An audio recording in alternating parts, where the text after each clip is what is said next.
Once upon a time in a peaceful village, there lived a man named Dhanraj. He was the richest man in the village. His house was the biggest.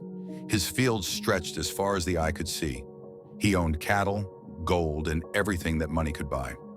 Dhanraj lived with his wife and only son, Ramesh, in luxury and pride. People respected Dhanraj not just for his wealth, but because he was known to be generous. He donated food during festivals, helped build a temple, and gave gold to the priests. But behind his generosity was pride. Dhanraj believed money could solve any problem. He thought poor people were poor because they were lazy or unlucky. He looked down on anyone who didn't wear fine clothes or didn't speak with polish. Just outside the same village near the edge of a forest lived a man named Haridas. Haridas was poor, very poor. He had no land, no cattle, and no family. He lived in a small hut made of mud and dry grass.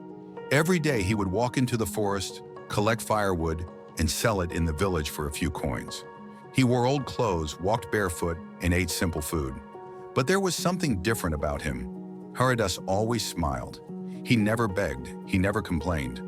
People in the village respected him, not because of wealth, but because of his kindness and wisdom. But to Dhanraj and his family, he was just a beggar, a man with no ambition, someone who had nothing to offer. One day, Dhanraj's son Ramesh turned 16. To celebrate, Dhanraj planned a grand birthday feast. The finest cooks prepared sweets and curries. Silk cloths decorated the halls. Musicians played drums and flutes. Guests from far-off villages arrived in fine clothes. Out of formality, Haridas was also invited. Dhanraj told his wife, "Let the old man come.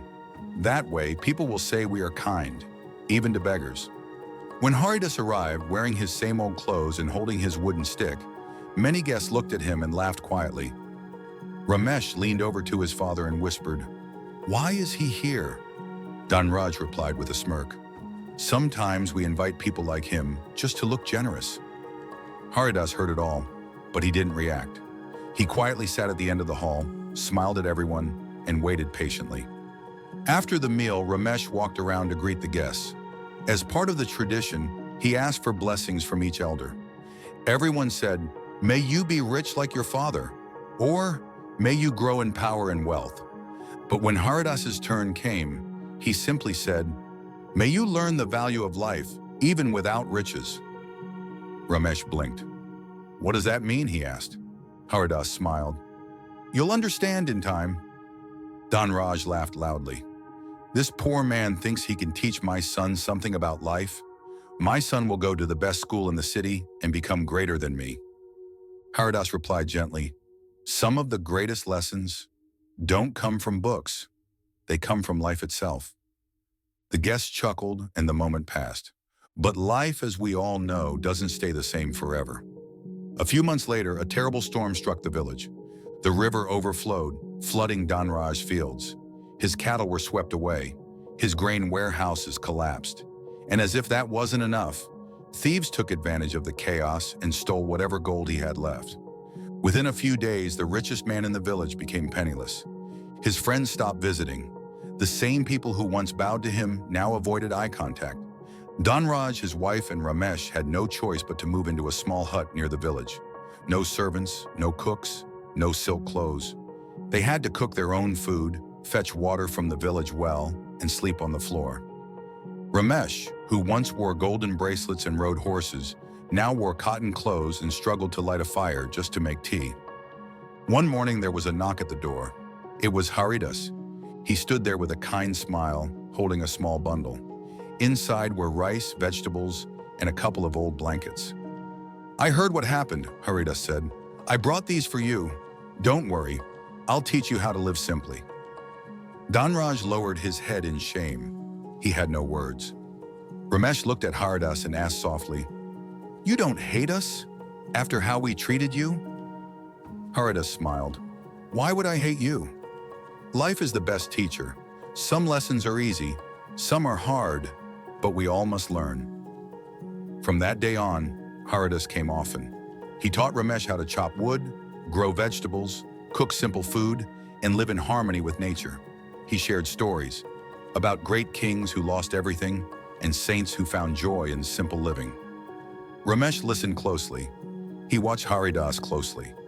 Slowly, something began to change. Ramesh no longer missed his fancy clothes. He stopped complaining about carrying water. He began to enjoy planting seeds and watching them grow. He no longer judged people by what they wore or owned. And Dhanraj, he changed too. One evening, as the three of them sat outside the hut watching the sunset, Dhanraj turned to Haridas and said, "You were right. Wealth can disappear in a day, but the wisdom you gave us, that will stay forever." Haridas smiled. True wealth is not in gold or land. It's in how we treat others, especially when we have nothing. When we understand that, we are never truly poor. Years passed. Ramesh became a man. He didn't rebuild his father's business. Instead, he became a teacher in the village. He wore simple clothes, lived a humble life, and helped the poor. Children gathered around him every evening to hear stories, many of them the same ones Haridas once told him. People often said, "He's not rich like his father once was, but he's far wiser." And to this day, villagers remember the story of a proud, rich man who lost everything, and a poor man who gave him the greatest gift of all, understanding. So, my friends, never judge a person by their clothes or their home. The richest hearts sometimes beat inside the poorest chests. And remember, what we own can be taken, but what we learn and how we love stays with us forever. If you enjoyed this story, don't forget to subscribe to the channel. We'll meet again soon with another beautiful story full of wisdom and heart. Until then, stay humble, stay kind, and keep growing.